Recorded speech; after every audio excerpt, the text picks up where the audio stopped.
जय हिंद दोस्तों, Nikhil stock academy में एक बार फिर से आपका स्वागत है। दोस्तों आज एफएमसीजी सेक्टर से रिलेटेड एक बिजनेस मॉडल के बारे में डिस्कस करेंगे। बिजनेस मॉडल का नाम है हिंदुस्तान यूनिलीवर, जो लगभग टॉप से 25% डिस्काउंट में है। यहाँ से और कितनी गिरावट आ सकती है उसके इंपॉर्टेंट लेवल के बारे में डिस्कस करेंगे। 2-3 साल से लगभग कोई भी रिटर्न दिया, नेगेटिव में रिटर्न दिया, तो इसके इंपॉर्टेंट लेवल के बारे में डिस्कस करेंगे कि कहाँ से रिवर्स हो सकता है और इसमें कहाँ पर ट्रेंड चेंज होने की पॉसिबिलिटी बन सकती है। तो चलते हैं टेक्निकल चार्ट पे। उससे पहले लेटेंट व्यू के बारे में डिस्कस किया, टाटा टेक्नोलॉजी, कैंपस स्टॉक के बारे में डिस्कस किया। आप इन स्टॉक में पहले से इन्वेस्ट हो, फ्रेश बाइंग करना चाहते हो, कम्युलेट करना चाहते हो, तो इन वीडियो को देख के डिसाइड कर सकते हो कि कब और किस तरह से बाइंग अपॉर्चुनिटी करनी चाहिए। अब चलते हैं दोस्तों टेक्निकल चार्ट पे। ये देखिए हिंदुस्तान यूनिलीवर का वीकली टाइम फ्रेम का चार्ट है। इसने देखिए कोविड के टाइम में एक टॉप लगाया था 2600 का, और को ये मान सकते हो कि 2600 को अभी तक एक बार इसने ब्रेक किया था, फिर वापस उसी एक रेजिस्टेंस, एक जोन बन गया, उस जोन को बार बार रेजिस्टेंस ले रहे हैं। और मेजर सपोर्ट था, जहाँ से मेजर सपोर्ट ये पहले भी सपोर्ट लिया था, उसी सपोर्ट के पास में आने की पॉसिबिलिटी बन रही है। तो कहने का मतलब है ये एक डाउन ट्रेंड नहीं कह सकते, इसको एक साइडवेज कह सकते हैं। साइडवेज जिस तरह से अप ट्रेंड, 3 तरह के ट्रेंड होते हैं, अप ट्रेंड, डाउन ट्रेंड और साइडवेज, तो इसको अपन साइडवेज बोलेंगे। अप ट्रेंड, डाउन ट्रेंड और साइडवेज में किस तरह से आइडेंटिफाई करते हैं, देखिए अप ट्रेंड में क्या होता है, higher top higher bottom pattern बनते हैं, इस तरह से अप ट्रेंड को अपन आइडेंटिफाई कर सकते हैं। दूसरा होता है डाउन ट्रेंड, डाउन ट्रेंड में lower top lower bottom pattern बनते हैं, इस तरह से डाउन ट्रेंड होता है। और तीसरा होता है साइडवेज, जिसको कंसोलिडेट फेज कह सकते हैं। एक जोन बन जाता है, ऊपर एक रेजिस्टेंस बन जाता है, एक सपोर्ट बन जाता है। तो ये कह सकते हैं कि एक साइडवेज था, इसका एक मेजर सपोर्ट था, एक मेजर सपोर्ट, ये मेजर सपोर्ट था यहाँ पे, यहाँ देखिए ये एक मेजर सपोर्ट था, ये सपोर्ट कह सकते हैं। तो यहाँ पर हमने डिस्कस किया कि इसको अगर नीचे की तरफ ब्रेक डाउन कर दिया तो फिर बाद में नीचे की तरफ और गिरावट आ सकती है। तो यहाँ पर देखो नीचे की तरफ मेजर सपोर्ट को ब्रेक डाउन किया, पुल बैक पैटर्न आके फिर बाद में नीचे की तरफ आ गया। तो अभी इसमें देखें तो एक मेजर सपोर्ट के एक ट्रेड लाइन ड्रॉ करते हैं। मैं देखिए ट्रेड लाइन ड्रॉ करते हैं कि किस तरह से इसका ट्रेड लाइन का ये सपोर्ट ले रहा था। अब देखिए इसमें पहले कोई ज़्यादा इसमें एक ट्रेड लाइन नहीं है, ट्रेड लाइन में एक जोन बनाना पड़ेगा, क्योंकि एग्जैक्ट आपको ट्रेड लाइन यहाँ पर नहीं दिखाई दे रही है। ये देखिए एक ट्रेड लाइन इसका जोन बनाया हमने, जोन बनाने के बाद में यहाँ पर इसका सपोर्ट देखो, यहाँ सपोर्ट लिया, फिर यहाँ सपोर्ट लिया, यहाँ सपोर्ट लिया, और यहाँ पर रुका था और नीचे की तरफ इसको ब्रेक डाउन कर दिया। तो जो ट्रेड लाइन पहले से चली आ रही थी उसको नीचे की तरफ ब्रेक डाउन कर दिया। तो एक बार इसमें अपने को थोड़ा सी बाइंग अपॉर्चुनिटी के लिए थोड़ा सी वेट करना चाहिए। अब ये कहाँ तक आ सकता है, देखिए यहाँ पर आज वीकली टाइम फ्रेम में अभी हैमर कैंडल स्टिक टाइप की कैंडल बन रही है, लेकिन वो कोई सपोर्ट नहीं है। अगर बेस्ट बाइंग अपॉर्चुनिटी कहाँ बनेगी, तो दोस्तों बेस्ट बाइंग अपॉर्चुनिटी ये लेवल है, ठीक है, 2000 के लगभग आता है, तब इसमें बेस्ट बाइंग अपॉर्चुनिटी होगी। मेजर सपोर्ट यहीं पे आपको दिखाई दे रहा है। देखो मैं वीकली टाइम फ्रेम में देखें, चाहे कोई से चार्ट में देखें, तो ये एक 2000 के लगभग है, ये जोन बना हुआ है, 21 के लगभग बना हुआ है। मतलब पहला इसका सपोर्ट रहेगा। देखिए पहले 2 सपोर्ट है, सपोर्ट पे ध्यान देना है। पहला एक सपोर्ट है 2100 का, देखो पहले ये एक सपोर्ट बना हुआ है यहाँ पर, तो 2100 के लगभग अपने को एक बार सतर्क रहना है। फिर अगर रहता है तो बाद में 2000 के लगभग है, तो 2 ये सपोर्ट रहेंगे। दोनों सपोर्ट के पास में अपन देखेंगे कि कहाँ पर आता है।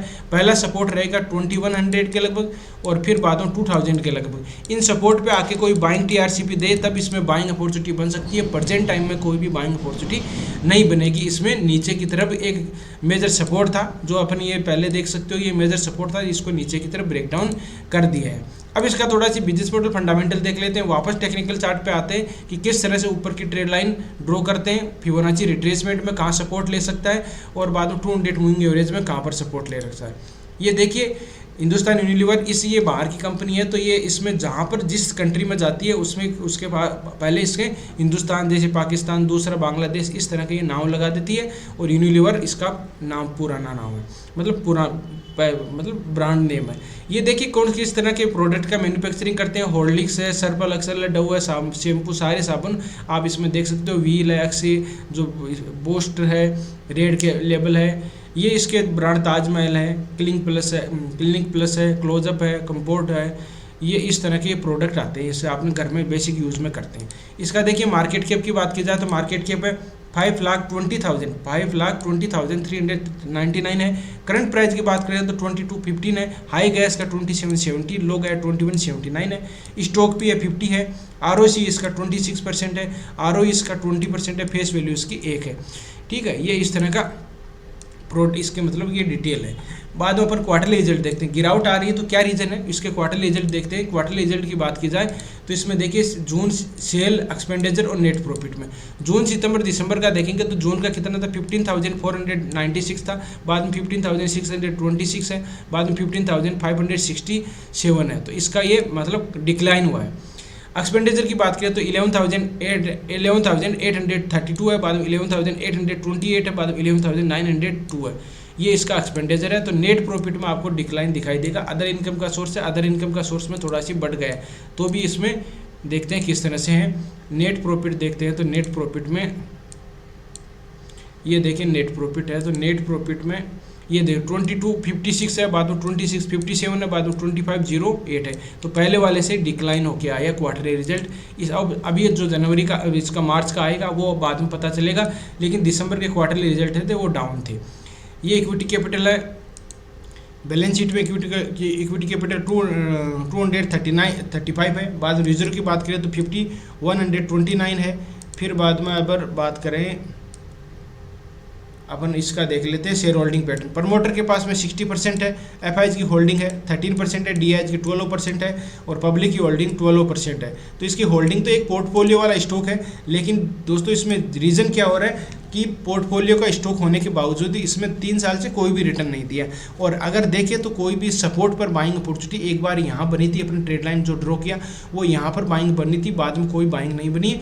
कोई भी टॉप पे अपन बाइंग नहीं करते। अब इसमें बाइंग अपॉर्चुनिटी पहले एक बार हमने डिस्कस भी किया था कि एक मेजर सपोर्ट है जहाँ से बाइंग बन सकती है, लेकिन अब अपने को ध्यान रखना कि मंथली टाइम फ्रेम में कोई भी कैंडलस्टिक पैटर्न बननी चाहिए। ठीक है, उस दिन में मैंने बोला था कि मंथली टाइम फ्रेम में कोई भी कैंडलस्टिक एक मेजर सपोर्ट था, इसको इसने नीचे की तरफ ब्रेक डाउन कर दिया। तो अब एक बार इसका सपोर्ट रहेगा 2100 पर, जो भी 2100 है यहाँ पर लेवल पर रहेगा, वहाँ पर मंथली टाइम फ्रेम में बाइंग टीआरसीपी मैंने पहले वीकली देख लीजिए, फिर बाद में मंथली, बाद में 2000 के लगभग आता है, तब इसमें बाइंग अपॉर्चुनिटी बनेगी। नहीं तो इसमें कोई अभी तक मतलब प्रेजेंट टाइम की बात करें तो कोई भी बाइंग अपॉर्चुनिटी एक बार नहीं बनेगी, क्योंकि मेजर। अब देखते हैं फिबोनाची रिट्रेसमेंट किस तरह से काम कर रही है। एक बार यहाँ लगा के देखते हैं तो यहाँ पर तो ये मतलब 61% की रिट्रेसमेंट पे लगभग है।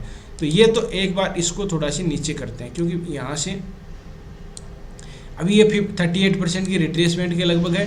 तो यहाँ पर वही लेवल है 50% की रिट्रेसमेंट के लगभग आए तो कर सकते हैं। और मेन चीज़ है ये फिबोनाची रिट्रेसमेंट, तो चलो कोई बात नहीं है, लेकिन अपने को मेन चीज़ है कि मंथली टाइम फ्रेम में कोई भी बाइंग टीआरसीपी कैंडलस्टिक पैटर्न नहीं बनता है, तब तक इसमें कोई भी बाइंग अपॉर्चुनिटी नहीं बनेगी। ऊपर की तरफ ट्रेड लाइन है, जो देखो ट्रेड लाइन को ये बार बार रेजिस्टेंस ले रहा है, इस ट्रेड लाइन को ऊपर की तरफ ब्रेकआउट करेगा, पुल बैक पैटर्न आएगा, तब इसमें अच्छी रैली आएगी, ट्रेंड चेंज हो जाएगा। ट्रेंड चेंज दोस्तों यहाँ पर एक मेजर रेजिस्टेंस रहेगा जो पहले का सपोर्ट रहेगा। इस चीज़ को आप देख सकते हो, ये देखो ये एक ट्रेंगल टाइप का पैटर्न बन रहा था, जहाँ ऊपर की बार बार रेजिस्टेंस ले रहा था, बार बार सपोर्ट ले रहा था, इसके नीचे की तरफ ब्रेकडाउन पुल बैक पैटर्न आ गया। तो ये बाद में अपने को लेवल दिखाई देंगे। लेकिन इसमें अगर बाइंग की बात की जाए तो बस बाइंग का अपना मंथली टाइम फ्रेम में कोई बाइंग टीआरसीपी बने तब इसमें रिस्क रिवार्ड रेशियो सही आएगा। वीकली टाइम फ्रेम में करते हैं तो उसका असल जाने की पॉसिबिलिटी बन सकती है। ऊपर की रैली कब आएगी, ऊपर की rally breakout pull back pattern buying TRCP इसको, लेकिन आपको ऊपर यहाँ से ऊपर जाने पर 2-3 बार इसको रेजिस्टेंस मिलेगा, इस चीज़ को ध्यान रखना। ऐसा नहीं कि ये अचानक ही यहाँ से आया और ऐसे चला जाए, बहुत ही रेयर चांस में होगा, क्योंकि देखिए बार बार इसको सपोर्ट लिया है तो 2-3 बार इसको एक बार रेजिस्टेंस बनता है, इसको बार बार रेजिस्टेंस लेने की पॉसिबिलिटी बन सकती है। तो दोस्तों इस तरह से स्टॉक में रणनीति बना सकते हो। मेरे हिसाब से जो लेवल हमने डिस्कस किया उस लेवल पे मिलता है तब इसमें बाइंग कर सकते हैं, नहीं तो अभी इसमें ट्रेंड थोड़ा सी एक पहले ट्रेंगल पैटर्न के अंदर था, उसको नीचे की तरफ ब्रेक डाउन किया तो थोड़ा डाउन टाइप का चल रहा है। डाउन ट्रेंड भी नहीं कह सकते, कंसोलिडेट फेज कह सकते हैं इसको। तो इस तरह से स्टॉक में रणनीति बना सकते हो। वीडियो अच्छा लगा, कंटेंट अच्छा लगा तो वीडियो को लाइक कर सकते हो, दोस्तों के साथ शेयर कर सकते हो। जिन मेहमानों ने अभी चैनल को सब्सक्राइब नहीं किया और चैनल को सब्सक्राइब कर सकते हैं वीडियो देखने। और दोस्तों किसी भी स्टॉक के बारे में एनालिसिस चाहते हो तो कमेंट में जरूर बताएं, उसके बिजनेस मॉडल, फंडामेंटल और टेक्निकल चार्ट को स्टेप बाय स्टेप समझने की कोशिश करेंगे। वीडियो देखने के लिए बहुत बहुत धन्यवाद। मिलते हैं नेक्स्ट वीडियो में, तब तक के लिए दोस्तों बाय बाय। जय हिंद, जय भारत।